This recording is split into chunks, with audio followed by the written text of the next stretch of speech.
Hello everyone, my name is Daniel Alexa from Motivators Personal Training, and today is my great privilege to bring to you what has been called the 10K presentation. Now, the way that this got its name was because, having delivered it to an audience once, a gal tells me afterwards, you know, I spent 2 years getting an education and a degree in nutrition, and this 45-minute presentation was more valuable to me than my 2-year degree, of which I discovered that she had spent in the neighborhood of $10,000 $10,000 investment into said education. So, therefore, this is now the 10K presentation. Now, I haven't seen a dollar of that 10K, but I'm sure in due time. I am very excited to bring this information to you, for one, because it's something I'm incredibly passionate about. Have a fair degree of knowledge of my own, but here's the key, is that it's not my intention to just begin to dump a bunch of information on you. My goal is not to prove and show you how smart I am or how much I know or impress you with techno language. None of that is my objective. My objective is to give you clear, concise, and most important, simple information that you can and will apply to have a dramatic impact on your body, on your nutrition, and therefore on your life. If this information I present to you is confusing in any way, if you don't actually take it and do something with it, then I've failed, right? I think that's one of the more core problems of a lot of the programs that are out there. They're telling you exactly what to do, step 1, 2, 3, and that is good and helpful and needed. But I think there also needs to be some sort of education, some sort of teaching component whereby you understand why, right? It's that old phrase of teaching you how to fish, right? So if you know how to fish on your own, if you kind of understand even just the basics about nutrition, then I think this will serve you a lot better than enrolling in the next program and the next and the next. And I think that's sorely needed. And my goal, again, is to keep this as simple as possible, right? I don't want to just show you, hey, look at how much I know. It's intended to be, you really know something well when you can describe it simply. If you cannot, you probably don't know it that well. If you cannot convey it to the next person in a way that they can understand, then I really will have failed my job yet again. So, with that, let's begin. The first question I would ask myself when it comes to nutrition, and actually forget even about nutrition, I think a good starting point is to understand what it is that your body cares to do. Well, so you wonder, what does that even mean, really? I mean, what does it care to do? Well, it does have an objective. It does have an aim, right? Your body, it doesn't really care to lose weight. That's not really its objective. Your body doesn't really care to, have a lot of energy or expend a lot of energy. That's not really its intended purpose. The next idea that I explain to you in a moment here, if you can take this and understand this, this truly is the key and the gateway to understanding not only nutrition, but a lot about how your body works. The number one thing your body cares to do, its only concern, is survival, right? The body is truly magnificent in its ability to adapt in the name of furthering its survival, right? The examples are legion. So, for instance, when it is bitterly cold out, right, you shiver.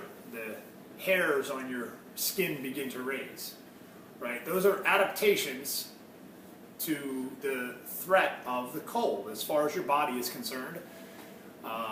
It feels the cold and says, well, whoa, whoa, whoa, this is concerning to us. We can't just keep allowing our internal temperature to drop lest we die.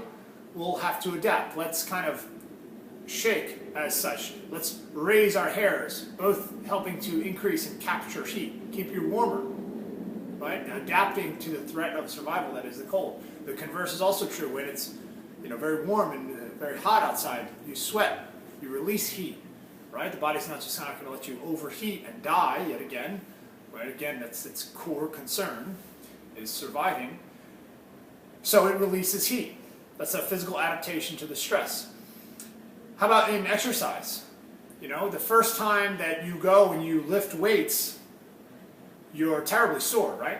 The arms, right? You're kind of locked up. You know, it hurts to laugh. Your legs, forget about it. You can't even sit down. You've stressed your body. You've stressed your muscular system. And the internal dialogue the body has that says, whoa, whoa, whoa, you know, this is a form of stress and threat to our survival. We need to adapt to this. Hey, let's grow more muscle fibers so that if she does this to us again, we'll be prepared for it. So it's an interesting way to think about it. The fittest person you know, someone with good muscle tone, that is the necessary adaptations that their body has taken and undergone as a result of the stress that they impose on it. Now, of course, you'd say, well, they work out a lot. Yes, of course they work out a lot. But their fit body is what yields as a result of it. So it's kind of thinking about it in reverse, right? So what does this really have to do with nutrition, you say? How do I apply this to nutrition? Well, this is the most important idea possible. The way that most people go about wanting to drop pounds and inches, right, drop body fat, is they think, let's reduce calories, right? If I eat less, I'll weigh less. And that sort of is like, you know, seems to make a lot of sense, right? It's kind of reconciled. Like, if I eat less, I weigh less. And to some extent, that's true, but only to some extent. Because oftentimes, that concept is twisted and taken to an extent that the reverse is actually happening. You're eating ever less and less and less, but your weight is totally stagnant, or even increasing. They say, man, how is this possible? What? I hardly eat anything, and yet I can't drop an ounce. What's really going on here? So I'm going to be using this chalkboard here. This is going to be as old school a presentation as you can get. All right, I'm an old school guy. Okay, so we're going to have a chalkboard. I got chalk in my pocket. We're ready to go. Okay, so your body has 12 systems to it, right? There's, you know, physiologically speaking, what makes you and I up are, the basic makeup of you and I are those 12 systems. Things like your nervous system, your circulatory system, your muscular system, your skeletal system, your endocrine system, integumentary system, I think that's the correct pronunciation, your skin. Right? That's the basic systems that make you up. These systems, they require energy in the form of food, right? So to keep them, to keep you alive and well, all of those systems need energy in the form of food. So you ask yourself, well, how much energy do they need? You see, that's the first good question to ask when it comes to nutrition, is how much energy, or food, do I need to keep myself alive and well, minimally, right? To keep my nervous system working, to keep my circulatory system working, to keep your muscular system working. The phrase for that is basal metabolic rate. Now, I may have mentioned that I wasn't going to use a lot of techno language. I promise you that's about as technical as I'll get, right? Basal metabolic rate. This is an important idea. Not to be confused with body mass index, right? Oftentimes an explanation of this, someone will say, oh yeah, that's, you know, I know my body mass index, but it's not the same thing, right? Body mass index is an indication of it's really kind of a loose metric for your body mass, just merely taking into account your height and your weight.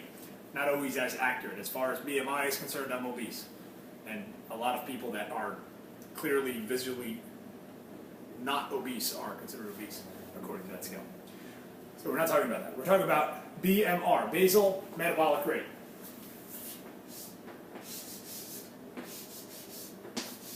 Okay? This is an important figure. This is an important idea, right? It basically says, hey, what's the minimum amount of calories to keep you alive and well, right? So you are burning calories at all times. These are kind of like your passive calories. Whether you like it or not, you're burning calories, and I think you probably like it anyhow. So, right? If you were to lie in a bed awake for 24 hours, how many calories would you burn? That's what your BMR is, right? Because it takes calories to keep a circulatory system circulating. It takes calories to keep your nervous system processing, right? Sending the signals from your brain to throughout your body. So what's the minimum amount of calories that takes? Now, we're going to do this. We're going to draw a line here. And this will be our BMR. Right? So it's some amount, and it's really quite easy to figure out your BMR. It only takes into account three numbers. It's merely your age, your weight, and your height, right? Those three numbers, and there's any number of BMR calculators that you can access on the internet, will give you your BMR. So now let's look at, again, this is your passive calories, right? This is calories that you burn whether you like it or not. Of course, you're burning calories also as a result of everything that you do in a day, right? If you're, you work a job in construction, if you are, taking kids all to practice, and if you are, any number of things you do, you're burning calories, obviously. And the more active you are, if you're working out 2-3 times a day, the more calories that you're burning. So and those are your active calories, right? So if you take into account those passive calories from your BMR and your active calories, you arrive at, it's a mouthful, it's called your total daily energy expenditure, right? So we're going to shorten that to TDEE.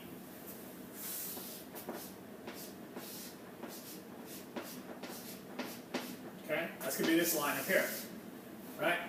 And I'm just going to put this down here. This is your passive. And this is your active.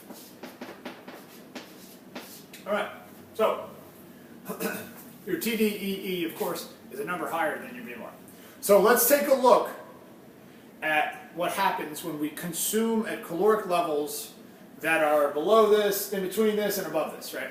So let me ask you, what do you believe would happen if you were to consume an amount of calories that is in excess of all that you burn throughout a day, right? You're consuming an amount of calories in excess of all that you burn throughout a day. Okay. Try not to get confused by this. Over here. Right, I just wanted to introduce the idea. All right, so up here in this area, if you're consuming in that level, all right, here, fairly obvious that you would gain weight, right? You gain weight, okay? Now, what would happen if you are consuming less than your total daily energy expenditure? You're consuming less than you expend, right? You would lose weight, right? Of course. So right here, this area will go like this. Just to differentiate it, we're going to lose weight. All right. Now, lastly, what happens when we're down here? We're consuming an amount of calories that's less than even what's keeping us alive. What do you think happens? Now, this is something that's kind of hard to reconcile with. It's a tough pill to swallow, if you will. It's hard to understand in a lot of ways. If you consume an amount of calories that's less than your BMR, you're actually going to, at minimum, at best, you're going to maintain your weight, but more than likely you're going to gain weight. Right? So down here,